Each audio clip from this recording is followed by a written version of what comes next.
अस्सलाम वालेकुम जी। हाज़िर हूँ मैं आप लोगों के लिए सेकंड पार्ट लेकर और लाइक करिए, कमेंट्स लिखिए और जिन लोगों ने सब्सक्राइब नहीं किया है, प्लीज़ सब्सक्राइब करिए। चलिए कहानी शुरू करते हैं और एंड में इस कहानी के बारे में बातें भी करेंगे। चुन्नीलाल और मैं कोठरी के अंदर चले गए। मेरी तवक्का के मुताबिक कोठरी खाली थी। गिरधारी यहाँ नहीं आया था। उसने यहाँ होना भी नहीं था। वो कहीं और होगा। छुपा हुआ? मैंने चुन्नी से कहा कि वो इस बाग में कहीं हो सकता है। चुन्नी कहने लगा कि जब ये बाग नहीं था तो ये जगह खाली थी। यहाँ फसल बोई जाती थी। इस जमीन के साबका मालिक ने यहाँ एक कोठा बना रखा था, जो अब भी एक कोने में मौजूद है। मैंने उसे कहा कि चलो उस तरफ चलते हैं। जाहिर है अगर गिरधारी यहाँ था तो उसी कोठे में होगा। लीमू के दरख्तों के पीछे तो वो छुप नहीं सकता था। कोठरी से बाहर निकलकर हमने घोड़ों को कोठरी के अंदर किया और बाहर से दरवाजा बंद करके उस तरफ रवाना हो गए जिस तरफ वो कोठा था। खासा वसी बाग था और काफी दूर जाकर मुझे पानी का जखीरा करने के लिए बना गया ताला भी नजर आने लगा। उसके एक तरफ कानों के ऊपर ऊपर झाड़ नजर आ रहे थे और उनके बिल्कुल साथ वो कोठा नजर आ रहा था। मैंने चुन्नी को आगे किया और खुद उसके पीछे चल पड़ा। कोठा बिल्कुल सामने आ गया तो हम दरख्तों की आड़ लेकर चलने लगे।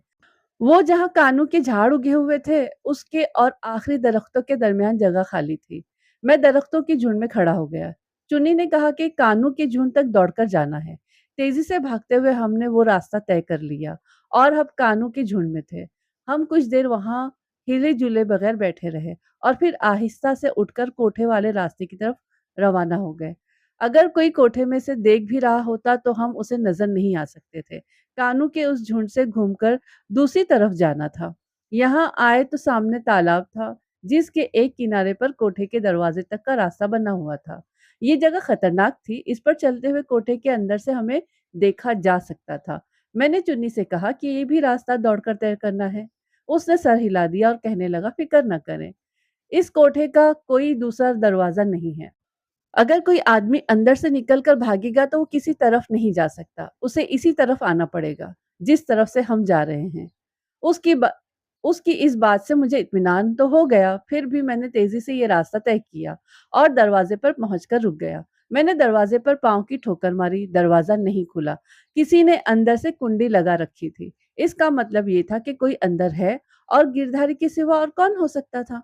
मैं दरवाज़े के एक तरफ हो गया और चुन्नी से कहा कि दरवाज़ा खटखटाए। उसने 2-3 मर्तबा दरवाज़ा खड़खड़ाया, लेकिन कोई जवाब न मिला। लेकिन अंदर से खड़क होता रहा। पता नहीं जो कोई भी अंदर था वो किस चक्कर में था। कोई हथियार तलाश कर रहा होगा जिससे वो अपना दिफा कर सके। उसे ज़्यादा मौका नहीं देना चाहिए था। मैंने चुन्नी लाल को इशारा किया और हमारे इकट्ठे धक्के देने से पुराना दरवाज़ा उखड़ गया। हम अपने ही ज़ोर में उससे टकराते हुए अंदर चले गए। मैंने फ़ौरन इधर-उधर देखा। सामने ही एक आदमी हाथ में डंडा लिए खड़ा था।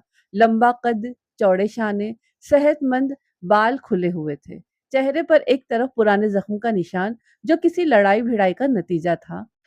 मैंने चुन्नी की तरफ देखा। उसने उस आदमी की तरफ बाजू उठाया और कहा, यही गिरधारी है।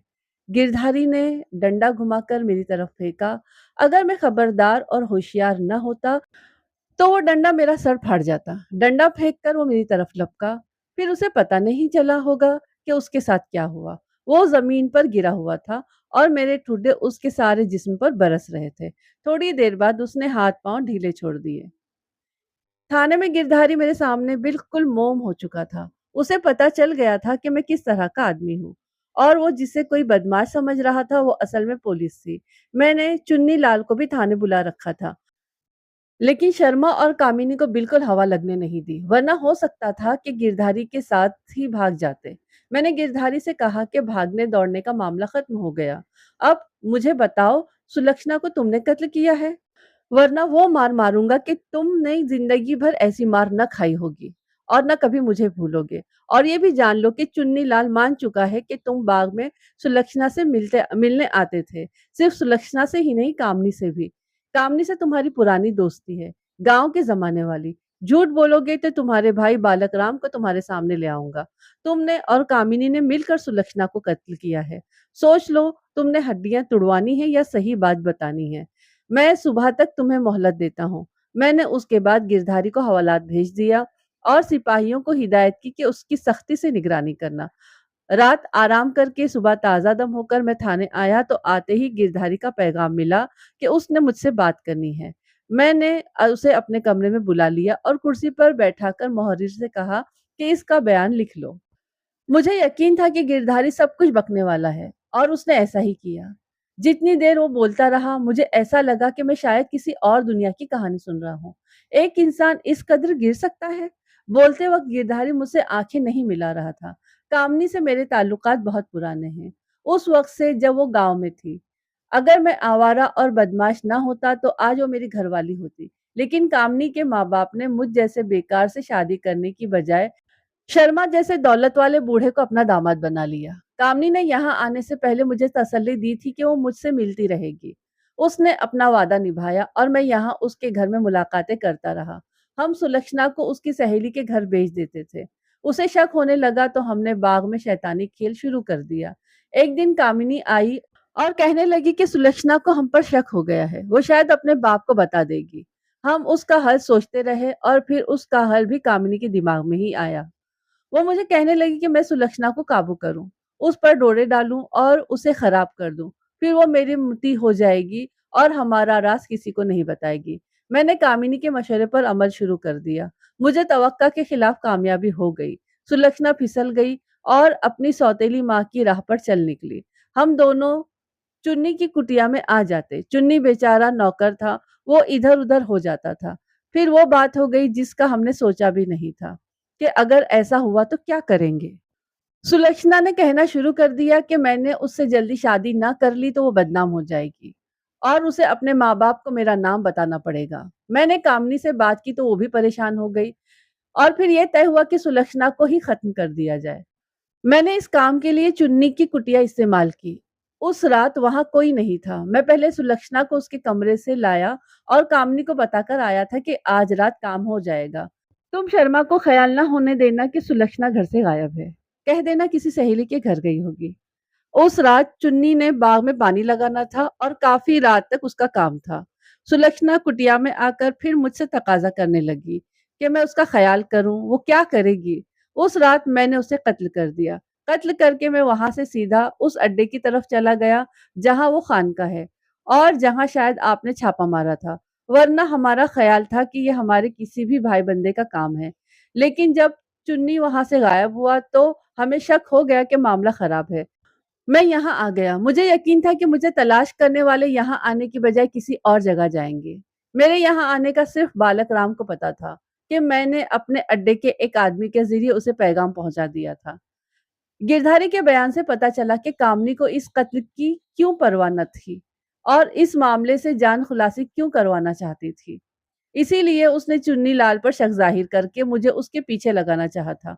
वो बड़ी खतरनाक नागिन औरत थी कि उसने अपनी सिफली जज्बात के लिए सौतेली बेटी तक को कत्ल करवा दिया। गिरधारी के इस इकबाली बयान के बाद बड़े मुल्जिम साथी के तौर पर कामनी को भी गिरफ्तार करना था। मैंने गिरधारी को हवालात में वापस भेजकर उस पर पहरा लगा दिया और खुद एक सिपाही को साथ लेकर कामनी को गिरफ्तार करने चल पड़ा। शर्मा घर में ही था। मैंने उसे सारी बात बता दी और कहा कि मैं कामनी को लेने आया हूँ। शर्मा की बहुत बुरी हालत हो गई। उसे यकीन ही नहीं आता था कि मैं जो कुछ कह रहा हूँ वो सच है। बहरहाल मैंने उसे पूछकर तो कुछ नहीं करना था। वो रोने लग गया और इस तरह रोते-रोते जाकर कामनी को ले आया। वो दोनों इकट्ठे ही मेरे थाने आ गए। कामनी बड़ी होशियार निकली। वो हर बात से इनकार करती जाती और खाविन को बार-बार कहती कि उस पर इल्ज़ाम लगाया जा रहा है। मैंने उसे कहा कि मैं गिरधारी को तुम्हारे सामने लाता हूँ, शायद इसी तरह तुम्हें कुछ याद आ जाए। गिरधारी का नाम सुनकर उसका रंग पीला पड़ गया और उसने खामोशी इख्तियार कर ली। इसका मतलब ये था कि उसने सब कुछ मान लिया। शर्मा रोता-पीटता घर चला गया। मैंने कामनी को भी बंद कर दिया। चालान तैयार करने में काफ़ी दिन लग गए। आला कत्ल भी बरामद कर चुका था। सिर्फ एक कमज़ोरी रह गई थी कि कोई ऐनी शाहिद नहीं था। सिर्फ चुन्नी लाल गवाह था कि गिरधारी और सुलक्षणा उसकी झोपड़ी में मिलते थे। लेकिन इससे साबित नहीं होता था कि कत्ल भी गिरधारी ने ही किया है। अगर वो अदालत में मुकर जाता या चुन्नी मुकर जाता तो और वाकई अदालत में यही कुछ हुआ। गिरधारी और चुन्नी दोनों अपने बयानात से फिर गए और गिरधारी को शक का फायदा देकर बरी कर दिया गया। ये मेरे लिए बड़ी तकलीफ की बात थी, लेकिन मैं करता भी क्या और क्या कर सकता था मैं? और फिर कुदरत का अनदेखा हाथ हरकत में आ गया। इस मर्तबा जगह फिर वही थी, चुन्नी लाल की कोठरी। चुन्नी लाल इसलिए मुकर गया था कि वो कहाँ जाता, उसकी नौकरी भी जाती और वो जेल भी चला जाता। उसने अपनी जान बचाई थी। कामनी ने शर्मा को यकीन दिला दिया था कि उसके खिलाफ केस गलत था, वरना उसे अदालत न छोड़ती। उस पर सिर्फ बहतान लगाया गया था। शर्मा उसकी बातों में आ गया और गिरधारी ने बाग वाले कोठे में रहना शुरू कर दिया। चुन्नी ने अपनी जान छुड़ाई थी, लेकिन वो अंदर से बेचैन था। शायद उसे ज़मीर मार दे रहा था। वो कभी-कभी मेरे पास आ जाता और अपने दिल का बोझ हल्का करता। उसने बताया कि गिरधारी और कामिनी का शैतानी खेल जारी है और अब तो शर्मा को भी इल्म हो चुका है। लेकिन वो अब क्या कर सकता है? उसका तो घर तबाह हो चुका है। उसमें अब इतनी हिम्मत नहीं है कि दोनों को रोक सके। एक दिन चुन्नी मेरे पास आया और कहने लगा कि उसने सुलक्षणा का भूत देखा है। मुझे ख्याल आया कि ये कमजोर दिल का आदमी है, इस तरह की बातों पर जल्दी यकीन करता होगा। और दूसरे उसे अंदर की जमीर की मार भी पड़ रही थी, इसीलिए उसे अजीब व गरीब चीजें नजर आती होंगी। लेकिन वो मुझे यकीन दिलाने की कोशिश करता कि वो ठीक कह रहा है। मैं किसी वक्त जब फारिग होता तो वो आ जाता, तो मैं भी उसकी एक किस्सा कहानी सुनने बैठ जाता। सुलक्षणा के भूत वाली बात बड़ी अजीब सी लग रही थी, लेकिन एक मुसलमान के तौर पर मैं मानता हूँ कि इस मखलूक का वजूद है, क्योंकि कुरान पाक में भी उसका वजूद का जिक्र किया गया है। बात अब रही भूत की या बदरूह की। भूत या बदरू वगैरह इस तरह इंतकाम के तौर पर इंसानों की जान लेते हैं, इस बात पर तो कोई आलिम भी रोशनी डाल सकता है। लेकिन चुन्नी बहुत खौफजदा था और उसने मुझे यकीन दिलाया कि उसने सफेद कपड़ों में एक बदरू या रूह को कुटिया के आसपास घूमते हुए देखा है, जिसका सर और मुंह खून के रंग से सुर्ख हो रहा था। एक दो रातों को तो चुन्नी का कहना था कि किसी ने सोते हुए उसकी चारपाई उलट दी थी। उसने वो रातें बाहर दरख्तों के नीचे गुजारी थी। अब रात तो क्या, वो दिन में भी अपनी चारपाई कुटिया के बाहर ही बिछाता था। कुछ दिनों के बाद चुन्नी आया तो ज्यादा खौफजदा था। कहने लगा वो कोठरी के अंदर से कोई चीज लेने गया तो उसके सामने मिट्टी उठाने वाली टोकरी हवा में उड़ने लगी और दीवार के साथ टकराकर नीचे गिर गई। मैंने उसे कहा कि वो फिक्र न करे, वो बदरू उसे कुछ नहीं कहेगी, क्योंकि तुमने सुलक्षणा को नहीं मारा है। मारने वाले तो कामनी और गिरधारी हैं, तुम उन पर नजर रखो कि बदरू उन्हें तंग करती है या नहीं। उसे मेरी बात का हौसला हुआ और वो चला गया। 2 दिन बाद आया तो काफी मुतमईन था। कहने लगा अब उसे बदरू नजर नहीं आ रही। उसने हंसते हुए कहा कि अब गिरधारी उस कोठे में नहीं सोता, बल्कि वो बाहर दरख्तों के नीचे आ गया है और मुझे कहता है कि वो जल्दी यहाँ से चला जाएगा। मेरे पूछने पर गिरधारी ने बताया कि कोई चीज उसे तंग करने लगी है। एक दिन पानी वाली घड़ोंची उड़ती हुई आई और उसकी कमर पर जोर से लगी, जिससे वो जमीन पर गिर गया। मैंने चुन्नी से कहा कि फिक्र न करो, अब वो बदरू खुद ही गिरधारी से निपट लेगी। मेरे पूछने पर चुन्नी ने कहा कि कामनी अब कम ही आती है। वो और गिरधारी न कोठे में जाते हैं और न झोपड़ी में, बल्कि बाहर दरख्तों के नीचे बैठते हैं। बदरू वाले मामले से मेरी दिलचस्पी बहुत बढ़ गई थी। देखना यह था कि अब कुदरत किस तरह उन बदकारों को अपने अंजाम तक पहुंचाती है। जैसी करनी वैसी भरनी का सिलसिला अब शुरू हो चुका था और उसमें बदरू एक वसीला बन गई थी। चुन्नी भी बाहोश आदमी था और गिरधारी भी छटा हुआ बदमाश था। वो दोनों हर बात अच्छी तरह जानते थे। इसीलिए ये तो अब हो सकता था कि वो किसी मुगालते में हो। जो आदमी चारपाई पर लेटा हो और नींद खुले तो चारपाई उल्टी हुई हो और उसके ऊपर पड़ी हो, या घड़ौंची उड़कर उसके कमर में लगे, तो ये बात नजर या धोखा नहीं हो सकती।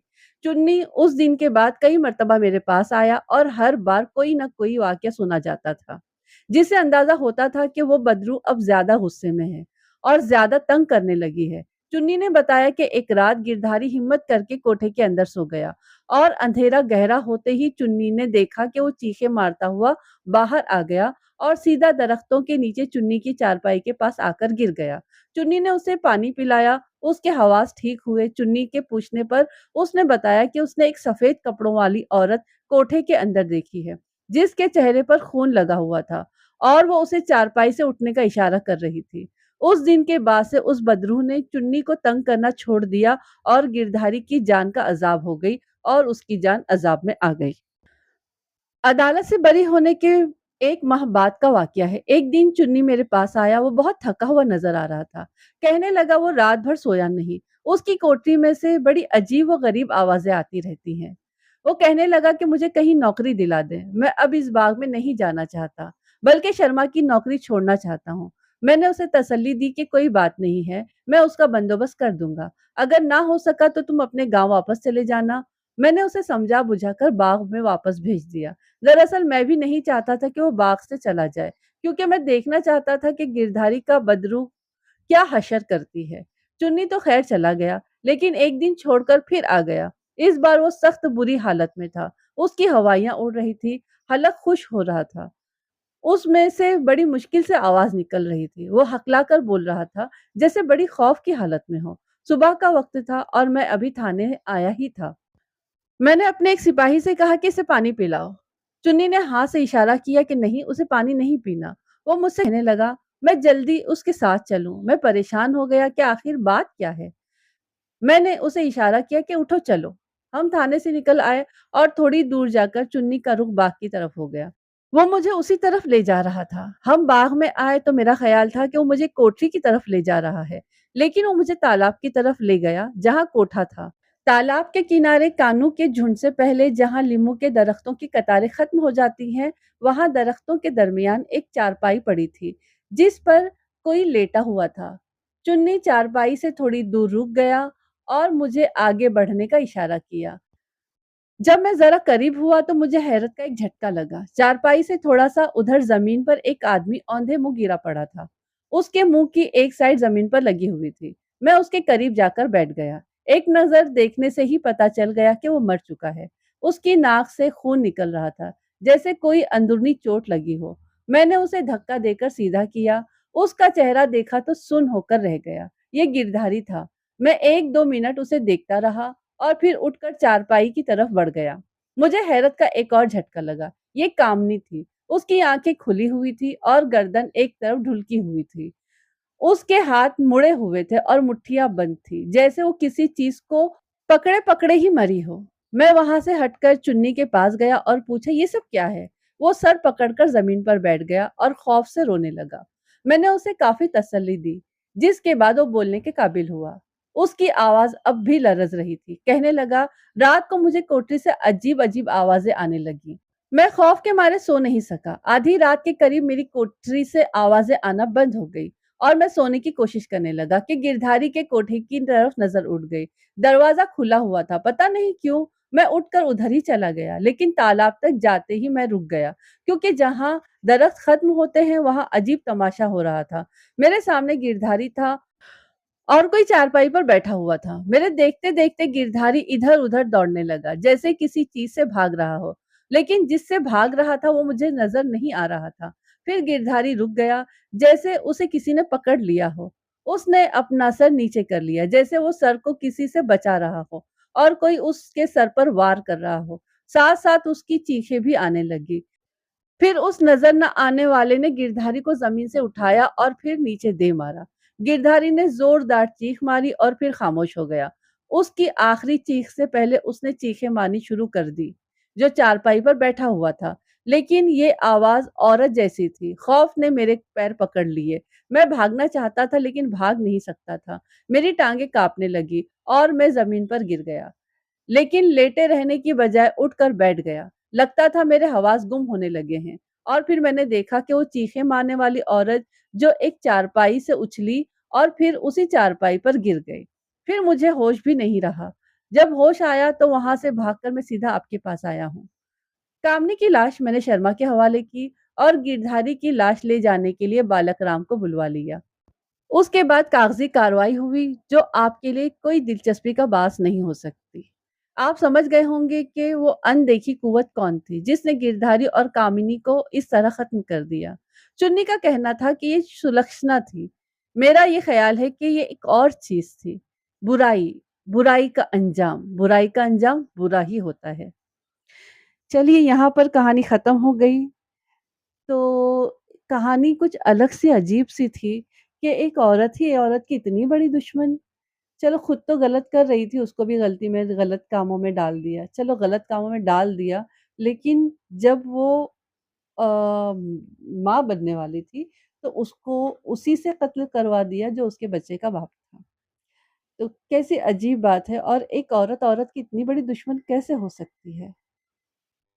और ऊपर से वो सौतेली ही सही लेकिन थी तो माँ ही ना, थोड़ा ही नरमी अपने दिल में ले आती, तो ये अंजाम नहीं होता। असल में ना कोई जीन था, ना कोई भूत था, कुछ नहीं था, ये उन लोगों का डर और खौफ था, जो उनको इस तरह से हलाक कर गया। जब हम कोई बुराई करते हैं ना, तो उस बुराई का खौफ हमारे दिल में होता है, चाहे वो बुराई छोटी हो या बड़ी हो। तो फिर वो एक तरह से हमारे दिल में गाँठ बैठ जाती है उसकी, ग्रह लग जाती है। कि वो कैसे मतलब इस बुराई से निकले या कैसे जान छुड़ाए या जो बुराई की अब उसका अंजाम क्या होगा? तो दोनों का अंजाम तो यही होना था, क्योंकि दोनों ने बहुत बुरा किया था। एक मासूम लड़की को कहाँ से कहाँ पहुँचा दिया। चलिए आप लोग सुनिए और बताइए कैसी लगी आप लोगों को? हाँ, बहुत पुरानी है, बहुत ज़्यादा पुरानी है ये। तो इसमें बिलाल शाह नहीं है अब तक के। तो मैं बिलाल शाह वाली ढूँढ रही हूँ क्योंकि ज़रा मज़ा आती है बिलाल शाह होते हैं तो अच्छा लगता है। तो मैं बिलाल शाह वाली ढूँढ रही हूँ, अगर मिल जाए तो मैं आप लोगों के लिए उसे अपलोड कर दूँगी। एक मेरी नज़र के सामने फ़िलहाल है उसमें मैं पढ़ लेती हूँ उसमें बिलाल शाह है नहीं है पता नहीं, लेकिन वो मैं अपलोड कर दूँगी, वो भी नवाज़ खान साहब की है। क्योंकि ज़रा-सी नज़र बची दुर्घटना घटी वाला हिसाब होता है कि एक बार नज़र से हट गई ना फिर कहानी फिर जल्दी मिलती नहीं है। तो मैं पहले जो मिल गई है उसको अपलोड कर लूँ, फिर आप लोगों के लिए नई कहानियाँ ढूँढती रहूँगी इंशाल्लाह। आप दुआ करें कि मैं रोज़ आप लोगों के लिए कहानियाँ लेकर आऊँ, रोज़ ना सही तो 1 दिन छोड़कर 1 दिन तो लेकर आऊँ। ये 2 पार्ट में है, तो पहला पार्ट मैं अपलोड कर चुकी हूँ, दूसरा पार्ट भी अभी फ़ौरन से कर दूँगी, तो आप लोगों को दोनों पार्ट एक साथ मिल जाएँगे। क्योंकि पता नहीं मेरे फ़ोन का क्या प्रॉब्लम है कि मैं एक साथ पूरी बड़ी कहानी नहीं डाल पा रही हूँ, तो आप लोग प्लीज़ एडजस्ट कर लीजिए। चलिए एडजस्ट कर लीजिए, कर ही लेते हैं आप लोग तो। चलिए आप लोग बस दुआ में याद रखिए मुझे। मेरी फैमिली हो और क्या कर सकते हैं ना? बहुत दिनों बाद मैं लेकर आई हूँ, सॉरी, बड़ी बिज़ी हूँ। चलिए आप लोग दुआ में याद रखिए, कहे अल्लाह से दुआ करिए कि अल्लाह मेरे और आपके दोनों के वक़्तों में इज़ाफ़ा कर दे और बस चलिए मिलते हैं किसी अगली कहानी के साथ में, अच्छी-सी कहानी के साथ में जो मैंने ढूँढ रखी है। तब तक के लिए अस्सलाम वालेकुम, अल्लाह हाफ़िज़।